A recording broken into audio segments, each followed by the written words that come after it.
সঙ্গে সম্পর্ক কেমন, টিচারের সঙ্গে সম্পর্ক কেমন, কখনো তোমার একা লাগে কিনা খোঁজার চেষ্টা করছিলেন এই মুহূর্তে ও কোনো সমস্যার মধ্যে দিয়ে যাচ্ছে কিনা। ভারতীয় মা বাবা বলেই একটুখানি গায়ে লাগলো যে এই বয়স থেকে কেন আমার মেয়েকে আমার কাছ থেকে উনি আলাদা করে নিলেন কথা বলার জন্য। কিন্তু এদেশে ছেলে মেয়েদের জন্য এটি ভারী দরকার। এদেশে তো আপনারা জানেনই যে ছেলে মেয়েদের শৈশবটা বহু বাচ্চারই নানা রকম সমস্যার মধ্যে দিয়ে কাটে, বিশেষ করে মায়ের বয়ফ্রেন্ড, বাবার বয়ফ্রেন্ড, সৎ মা, সৎ বাবা, এই সমস্ত ঝামেলার মধ্যে দিয়ে বাচ্চারা নানা রকম অশান্তির মধ্যে দিয়ে তারা যায়। এই বয়সের বাচ্চারা বহু ক্ষেত্রেই তাদের কথা শোনানোর মতো বা বোঝানোর মতো লোক তারা পায় না, কারণ মা বাবারা তারা তাদের জীবন নিয়ে এতটাই ব্যস্ত থাকেন, ছেলে মেয়েরা কিসের মধ্যে দিয়ে যাচ্ছে সব বাবা মাই সমানভাবে লক্ষ্য রাখেন না। তাই এখানে প্রতিটি ডক্টরই 12 বছরের পর থেকে শিশুদের সঙ্গে আলাদা করে কথা বলেন যে তারা কি অবস্থার মধ্যে দিয়ে যাচ্ছে সেটা জানার জন্য। এত বছর আছি এদেশে, এখনো কত জিনিসপত্রই যে অজানা। যত ছেলেমেয়েরা বড় হবে ওদের হাত ধরে ধরে নতুন জিনিসপত্রগুলো দেখতে জানতে শিখবো। যতটুকু জানবো আপনাদের সঙ্গেও তা শেয়ার করব। তবে ছেলেমেয়েরা যত বড় হচ্ছে সম্পর্কটা ছেলেমেয়েদের সঙ্গে আরও ভালো আর বন্ধুত্বপূর্ণ রাখতে হবে। 15 বছরের পরে কোনো কারণে মেয়ে যদি বলে দেয় যে আমার মেডিকেল অ্যাকাউন্টের উপরে আমার মা বাবার অ্যাক্সেস আমি রাখবো না, তাহলে তো হয়ে যাবে এক কাণ্ড।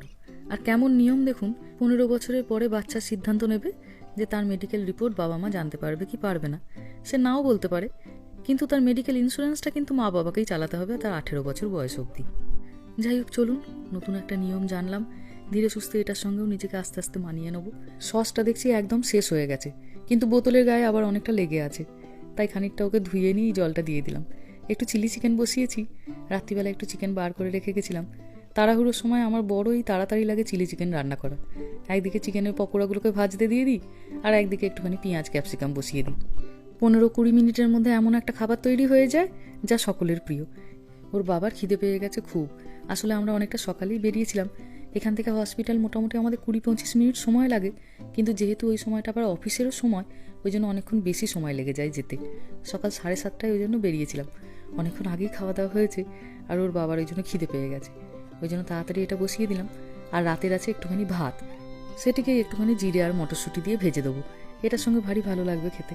চলুন, এই মোটামুটি হয়ে গেছে, এবার ঝপাঝপ ওটা বসিয়ে দিই। আর ছেলে মেয়েরা যতক্ষণে আসে ততক্ষণে তো বিকেল, ভাবছি ওদেরকে তখন গরম গরম একটুখানি রুটি সেঁকে দেবো।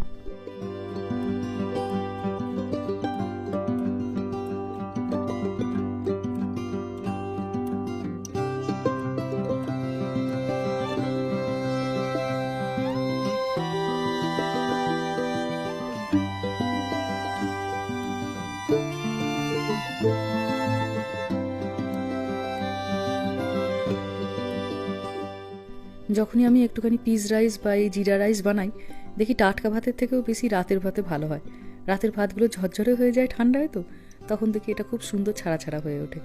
যাই হোক, চলুন, এ তো হয়ে গেছে, তাড়াতাড়ি খাবার বেড়ে ওর বাবাকে এবার অফিসেই দিয়ে আসি। আজকে দেরি করে অফিসে বসেছে, মনে হয় না আজ আর খাবার টেবিল অবধি আসতে পারবে বলে। যাই হোক, চলুন, ভিডিওটাও তাহলে আজকে এখানেই শেষ করছি। সবাই ভালো থাকবেন, সুস্থ থাকবেন, সাবধানে থাকবেন। আর ভ্লগটা কেমন লাগলো সেটা আমাকে অবশ্যই কমেন্টে জানাবেন।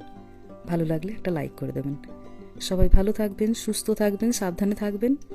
দেখা হবে খুব শীঘ্রই পরের একটা ভ্লগে।